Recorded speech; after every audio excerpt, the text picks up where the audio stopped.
Joining us right now, Christopher C. Horner. He's represented the Competitive Enterprise Institute as well as scientists and members of the U.S. House and Senate on matters of environmental policy in the federal courts, including the Supreme Court.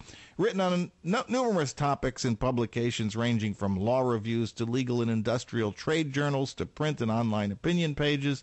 He's the author of 2 best-selling books, Red Hot Lies and The Politically Incorrect Guide to Global Warming and Environmentalism. Welcome to the program, Mr. Horner. Thank you, Joe. Hey, it's Earth Day, in case you didn't notice. What does this mean to you, Chris? Earth Day means to me it's the 40th anniversary of the Greens reminding us of their increasing irrelevance, thanks to exaggeration and now even making things up, in the name of, not inconsistent with what you were just speaking about, Joseph, telling us what to do. It's no longer about the environment. Wealthy societies clean things up. Wealthier is healthier and cleaner. It's about power. It's about control. And in fact, in celebration of Earth Day, it means to me, I've just rolled out Power Grab, the book, how Obama's green policies will steal your freedom and bankrupt America, because we know it's not about the climate, so I decided to explore what it is about. What is it about?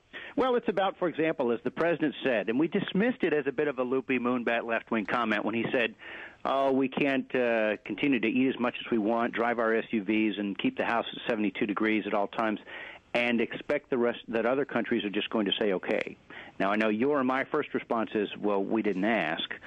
But also, it's not just something to be dismissed. He kept saying these things, and now he's got his climate czar, Carol Browner.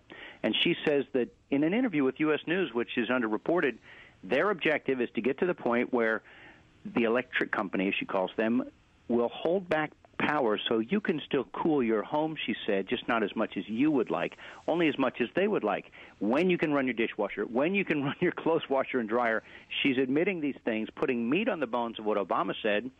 And we learn all of these things as they come out. We've got Van Jones, the green czar, I quote a lot.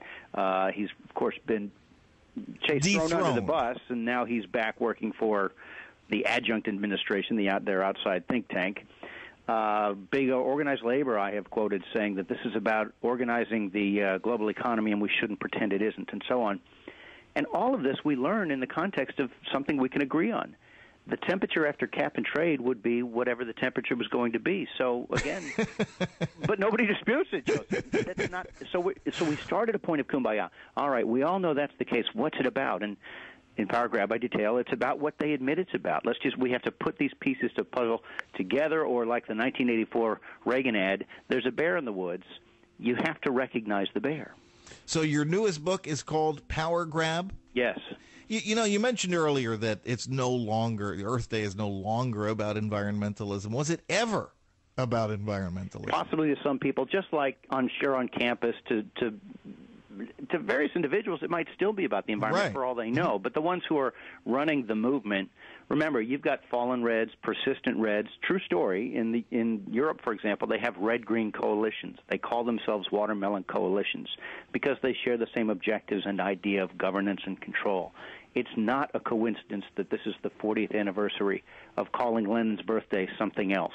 Mm-hmm. A colleague of mine, R.J. Smith, who I think you may be speaking to. Yeah, we spoke to him earlier. Okay, well, R.J. was around. He at the time, they knew they were choosing Lenin's birthday for a reason.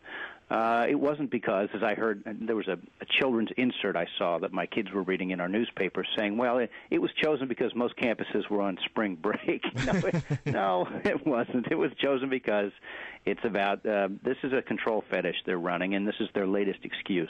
Well, I was there, too. I'm old enough to remember the very first Earth Day, and I do remember those kinds of coalitions. Every leftist out there was involved in Earth Day, even though it may have not been their, they would have preferred to be at an anti-war demonstration, but they understood where this movement could go. And so, today here we are. The big issue, of course, on the table is global warming, climate change. Is this the biggest fraud in the history of the world? There are aspects of it that surely qualify. They are at the highest levels of science. They are with the most severe economic consequences. I would have to say it's up there. And by that I mean They have been caught serially. By they, I mean the global warming industry, which is very broad. It is not just a handful of climatologists or geologists. It is actually a global warming industry that takes $7 billion in taxpayer money at the federal level in the U.S. alone every year, writ large. They know that it's not about climate. They know that the temperature after Kyoto would be whatever it was going to be. Nobody disputes it. So they know they're proceeding on an excuse that is a false premise. There's a professor at University of Wisconsin-Madison, of all places, who called this the WMD strategy. She says, look, in her mind, Bush had a lot of reasons for wanting to invade Iraq, and WMD is the one that he thought would sell with the public. It's the same, she says, with global warming. They have a lot of reasons for wanting to organize society, which means control you. This is the one they thought would sell, and now they're spinning a cap-and-trade energy rationing bill beginning next week as really, okay, it's not really about global warming. It's about national security, you see, but people roll their eyes at that. It's about jobs, but people roll their eyes at it. So we had to design it as a cap-and-trade energy rationing scheme. They're obviously saying whatever they think it will take, and to me, that's the sign of a hoax. Yeah, I mean, it doesn't seem to be selling with, grown-ups, adults in America. I travel a lot. I run into people, in airports and stranded because of various, during the summer, they're stranded because of cold weather, in the winter, the warm weather, all kinds of things, and they laugh about this idea of climate change, of global warming. But it's being rammed down the throats of children from the earliest age. That's what gets me about this. And, of course, even at the university level, I have a daughter who, an art student, basically, even in her art classes, they figure out ways to show Al Gore's movie. Yeah. I mean, isn't that infuriating to you? Actually, it is. In Red Hot Lies, I have a chapter about what they're doing to the children, poisoning the little ones. And they have a term. They call it pester power. And they're very open about saying there's a reason they hired Linda Ellerby over at Nickelodeon to ram this bilge down kids' throats. There's a reason that they're on all of the kids' programming and publications, and that's because they say they want to create a pestering industry to shame parents out of, driving their children in larger, safer vehicles. Providing them iPods to plug into the wall, which causes people to burn coal and so on. It's not coherent. It's advocacy, and the problem is they're abusing kids. Did you know that it was about 2 years ago now, but a child was committed into a psychiatric facility in Australia for refusing to even take water? Yes. He had been convinced that he was contributing to an ongoing, just over the horizon, ecological catastrophe. By whom? By his teachers and by this industry that's built up to be part of the kids' pop culture. You have to believe this, and you have to be angry about it, and you have to be terrified. Amazing. My guest is Christopher Horner, author of Power Grab, as well as Red Hot Lies and the Politically Incorrect Guide to Global Warming and Environmentalism.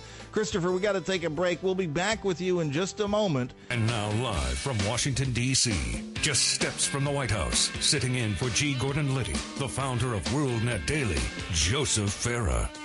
We've got a few more minutes with Christopher Horner, author of the new book Power Grab, as well as his previous books Red Hot Lies and the Politically Incorrect Guide to Global Warming and Environmentalism. And it seems to be the same people, largely, who promote the global warming myths and, the radical environmentalist agenda, tend to be the same people who, promote open borders with Mexico, for instance. And, if you've been down to the Southwest, you've been to the border area, you know that it's a disaster area in terms of pollution and littering and just what do you make of the connection between these two issues? Why would people who say they care about the environment so much tolerate that kind of abuse? Oh, you're absolutely right. It can't be an accident that they ignore that wealthier is healthier and wealthier is cleaner. Go to the border and see. Look to the left, look to the right, and who's wealthier and who's cleaner.